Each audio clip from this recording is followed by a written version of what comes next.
sweets, or they give up alcohol, or they give up something. But fasting is not just for spiritual reasons. It's also beneficial to your health.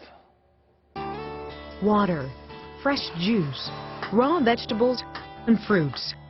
Fasting from food can actually be good for you, not just spiritually, but physically too. Dr. Chauncey Crandall is a cardiologist who studied the benefits of fasting. He says abstaining from food on a regular basis, even for one day, can remove harmful toxins and heal damaged organs. Well, please welcome back to the 700 Club a dear friend, Dr. Chauncey Crandall. Chauncey, good to have you with us. Blessings on you. What's all this business about fasting? How good is it and why? Well, you know, Pat, fasting is the big hot topic today. It is. And even in medicine, you know, there's spiritual significance and physical significance to it. But what we're finding out now is that people that fast live longer. Because of what? Well, there are all sorts of things that go on in the body that we didn't understand before. Yeah. We know that Mormons usually fast the first Sunday of each month. Yeah. And we did a study on that. Science did a study on these people, and they found out that the incidence of heart attack was reduced by 40%. One day a month? 1 day a month, correct. Well, it's got to be a total fast to do that? A total fast. Yeah. 1 day a month. You know, there are all sorts of fasts, but I think the main point is that we need to cut down on the amount of food that we take in. Well, what does this do? What is the chemical process in your body as you're fasting? What goes on?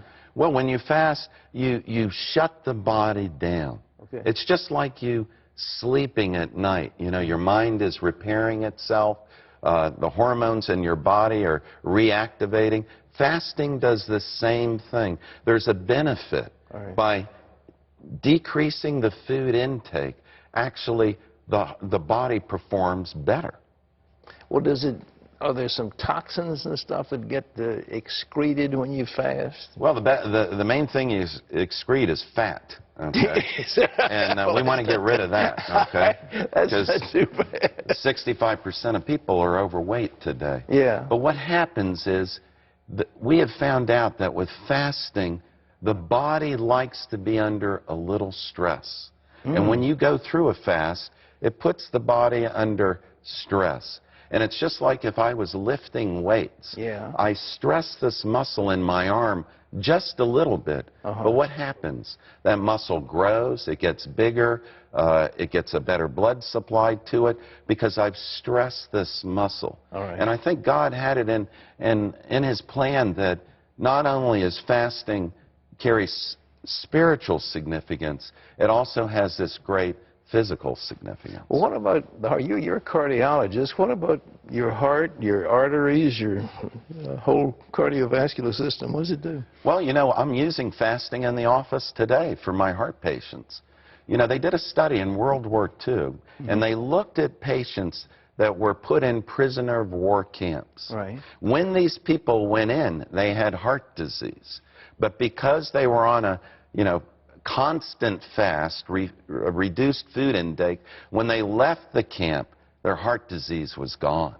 So we know that fasting has a great benefit for the heart. Well, how? How does it work? Well, it's simply by reducing your calorie intake is the first thing. But we know that when you fast, your cholesterol levels will drop dramatically. And when you lose fat on the outside of your body, you're also losing fat on the inside of the lining of the arteries of your heart, which are called plaque. So fasting is beneficial for heart patients. You're removing the plaque? You're removing the plaque. You're removing the fat lining that has accumulated over years on the inside of the arteries. You're reducing that and improving the artery, actually. With heart disease, the whole property of the artery is restored. And the property of dilatation of the artery, constriction, all the elements that are released on the lining of the artery improve. Well, how many days?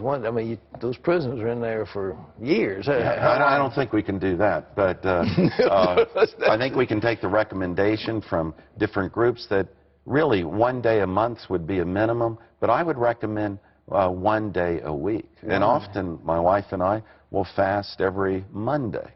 of every week. Well, now, what is a fast? Is it with juice? Is it with water? Is it with nothing? Well, I think the main thing is that we need to keep things simple for Okay. people. You know, many people are going through difficult times, so we can't go off in all different directions and buy expensive things to fast. What we need to do is keep things simple. A water fast. Okay. Going without food for the whole day and simply taking in fluids. Water would be the first. Okay. The other would be possibly a juice fast, would be the second type of fast. And then the third would be restricted food items that we could Well, you work would think that during a fast your body would lose all kinds of essential minerals and vitamins and things like that. Is that true? No, that's not true. It's not true. Because, you know, this body has the ability. We know that Moses fasted 40 days and Yeah. Jesus fasted 40 days. And there have been scientific studies. This body has enough fat in it that it can last 40 days without food by just simply